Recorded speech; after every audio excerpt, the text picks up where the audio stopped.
The smoke alarm is screaming.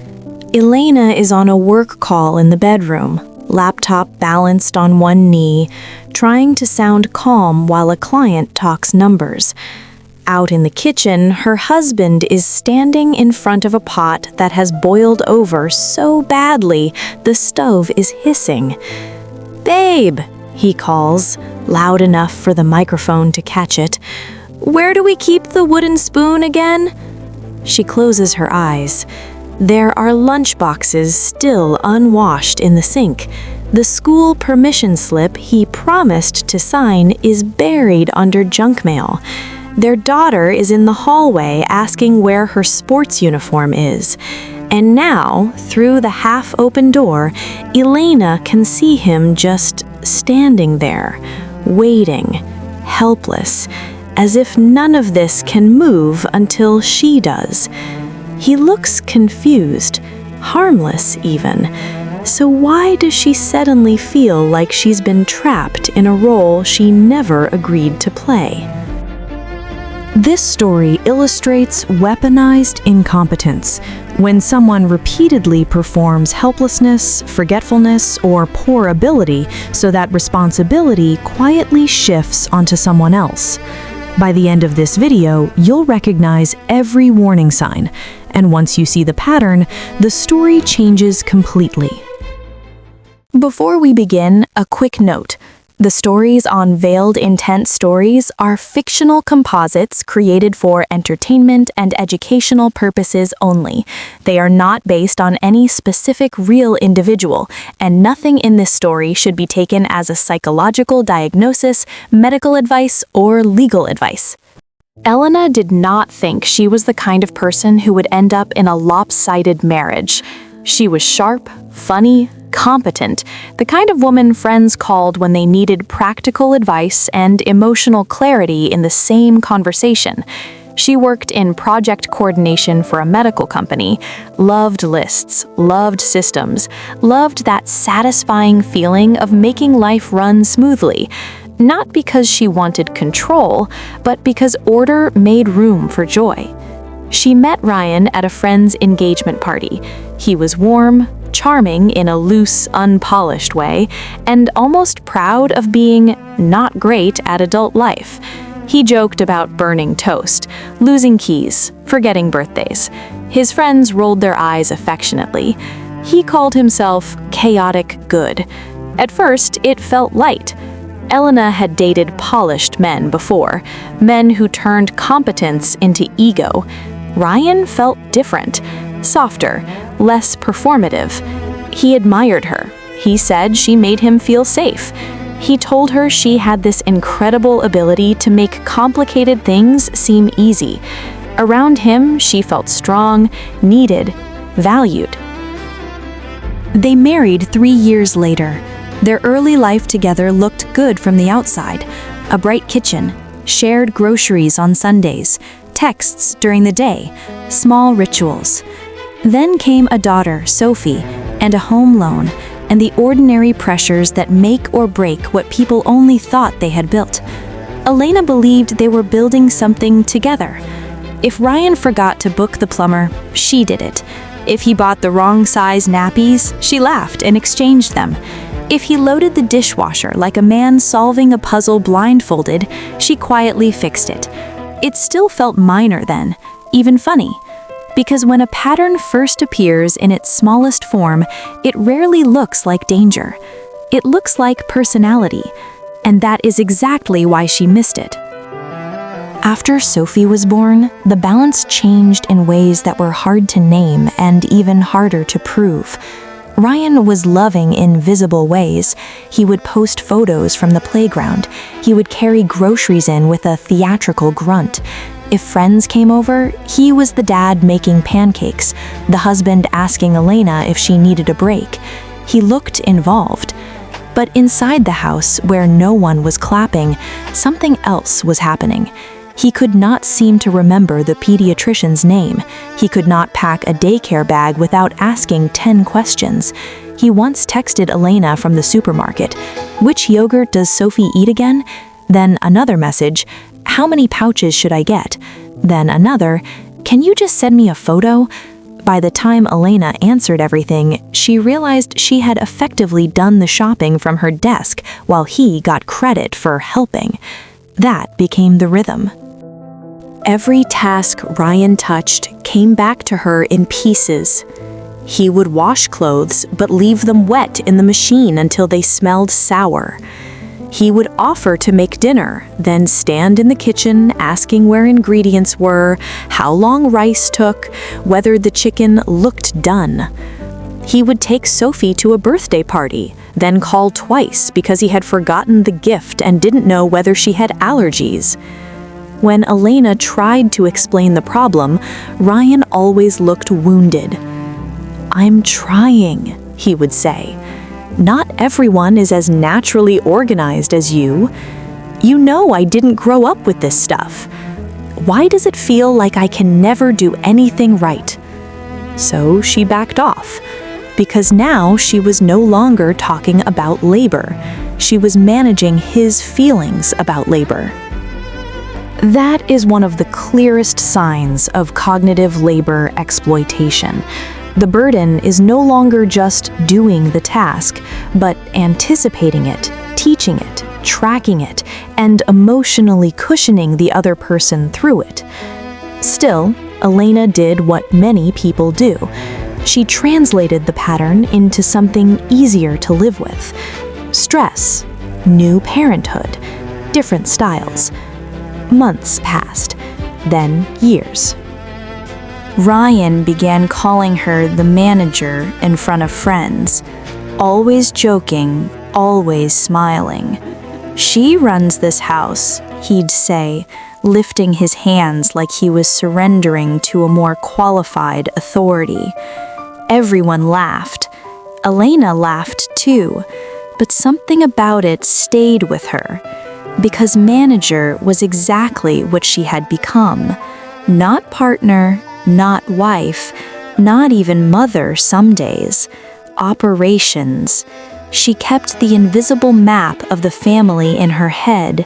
Shoe sizes, vaccination dates, teacher names, gift ideas for nieces, the last time towels were washed, which bills were due, what food had run low, when Ryan's mother preferred to be called, whether Sophie's cough sounded like the one she had in winter. Ryan moved inside a life that Elena maintained, and when he forgot something, it did not land on him. It landed on the person holding the map. One Friday, Elena asked him to handle a single thing. "Can you please sort Sophie's costume for school on Monday? Just that one thing. I've got the presentation all weekend." He smiled. "Done." Saturday passed. Sunday afternoon, Elena asked casually if it was ready. Ryan froze. "What costume?" She stared at him. "The one I texted you about, twice. The one the school email reminded us about. The one you said you'd handle." Ryan frowned, already defensive. "Okay, you don't have to jump down my throat." "I'm not jumping down your throat." "You are, though. It was one mistake." So Elena drove to a discount store at 5:40 p.m. with a tired child in the back seat, buying glitter wings and safety pins, while Ryan texted apologies and little sad face emojis, like that made him a participant in the solution. Monday morning, he kissed her on the forehead and said, "See, we figured it out." We. That word made her angrier than the mistake. The turning point didn't come in one giant betrayal. It came in accumulation. Then one night, accumulation became evidence. Elena was up late finishing invoices on the family laptop because hers had died. Ryan had left his email open. She was not looking for anything. She clicked the browser tab only because a notification kept pulsing in the corner. It was a group chat with two of his friends. At first, it looked normal. Weekend plans, football, complaints about work. Then she saw her own name. One friend had written, "Bro, how do you get away with not doing school stuff? Jess would murder me." Ryan replied, "You just act like you're bad at it." A laughing emoji. Then, "If you do it badly enough a few times, they stop asking. Elena would rather do it herself than explain it again." Another message followed. "Honestly, she likes control anyway. I just let her have it." Then again. Then she kept scrolling because now her hands were cold and she needed to know whether this was a joke that had gone too far or a confession that had gone on for years. There were more messages about pretending not to know where things belonged, about asking innocent questions until she got irritated and took over, about how being the fun dad was easier when Elena handled the boring parts. And the worst one, the one that seemed to split the room open around her, was this: "She thinks I'm hopeless. That's the system now." Elena sat there in the dark with the laptop glow on her face, and for the first time in years, her exhaustion stopped feeling vague. It had a shape. It had language. It had been built. The next morning, she did not confront him immediately. That surprised her. But deep down, she knew she needed one clear hour before he could blur it. So she spent the day noticing, really noticing. Ryan asked where Sophie's socks were while standing beside the laundry basket. He asked what time dinner should be started, though he had eyes and a clock and a refrigerator full of food. He handed Sophie a smack, then left the wrapper on the bench. He called from the bathroom, "Do we have more toothpaste?" Every question was small enough to dismiss. Together, they formed the architecture of her mental overload. That evening, after Sophie was asleep, Elena opened the messages and turned the screen toward him. Ryan's face changed in stages: confusion, recognition, then the fast, familiar pivot. "It was a joke." She said nothing. "You know how guys talk." Still nothing. "It's not that serious." Elena finally spoke. "Not serious?" He leaned back, already irritated now that charm had failed. "You're acting like I cheated." And there it was, the escape hatch. Minimize the injury by comparing it to something worse. Elena looked at him and understood something that would take her months to fully articulate. Betrayal is not only about sex, lies, or money. Sometimes betrayal is making someone carry the weight of daily life while convincing them it is natural, fair, or even their own preference. "You knew," she said quietly. "That's the point. You knew." Ryan tried a softer voice then. Apologies, excuses. His dad had been useless too. He didn't realize how bad it sounded. He'd do better. But the message had done what messages like that always do. It removed ambiguity. And once Elena saw intention, she could not go back to calling it chaos. Over the next weeks, she stopped compensating. If Ryan asked where something was, she said, "Look." If he forgot a form, he dealt with the school. If he said he didn't know how, she said, "Learn." He got angry before he got competent. That told her everything. Because genuine confusion usually responds to guidance with relief. Manipulative helplessness responds with resentment when the shortcut stops working. They went to counseling. In the first session, Ryan said, "I feel like whatever I do now is wrong." The therapist asked Elena, "What happens when you do nothing?" Elena answered without hesitation, "Everything falls apart." That was the sentence that finally made the room go quiet, because it revealed what the marriage had actually been built on, not teamwork, dependence, manufactured, convenient, and one-sided. And once that truth surfaced, the rest of the story was no longer about whether Elena was overreacting. It was about what she would do with what she now knew. What happened here is called weaponized incompetence. It is not simple forgetfulness, it is not being bad at chores, and it is not harmless immaturity. It is a pattern where a person benefits from appearing unable, overwhelmed, clueless, or unreliable because that performance pushes responsibility onto someone else. Sometimes it is conscious, sometimes it is half-conscious, reinforced over time because it works. Either way, the result is the same. One person becomes the default brain of the household, relationship, or workplace. That matters because the burden is not just physical labor, it is cognitive labor. In a widely cited paper in American Sociological Review, sociologist Alison Daminger described cognitive household labor as 4 kinds of invisible work: anticipating needs, identifying options, making decisions, and monitoring progress.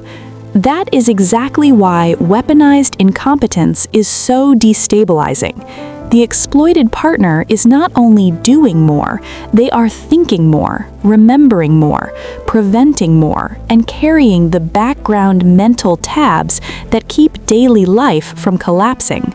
Over time, that creates chronic vigilance. They stop resting properly because rest now carries risk. If they let go, something important may be forgotten. Behaviorally, the pattern works through reinforcement. If one person performs a task badly and the other person steps in to prevent disaster, the first person learns that incompetence removes obligation. The second person learns that doing it themselves is faster, safer, and less emotionally expensive. Both people get trained into the pattern, but only one benefits from it. That is why this can feel so maddening. Here are the warning signs you can now recognize clearly. First, they need excessive guidance for ordinary tasks they are fully capable of learning. Second, their mistakes repeatedly create more work for you, not for them. Third, when you raise the pattern, the conversation shifts to their hurt feelings instead of your ongoing burden. Fourth, they are competent in areas that matter to them, but suddenly helpless in areas that serve other people. And fifth, they benefit from your exhaustion while still calling your role natural, controlling, or just how you are. That is what made Elena's story so painful. Not that Ryan was imperfect. Everyone is imperfect. It was that his helplessness had become a system. And systems are powerful because they make exploitation feel ordinary. So here's the question I want to leave with you. Have you ever realized that someone's "I'm just bad at this" was not innocence at all, but a way of making sure the responsibility landed on you? Tell me what happened. Betrayal leaves clues. Psychology reveals them.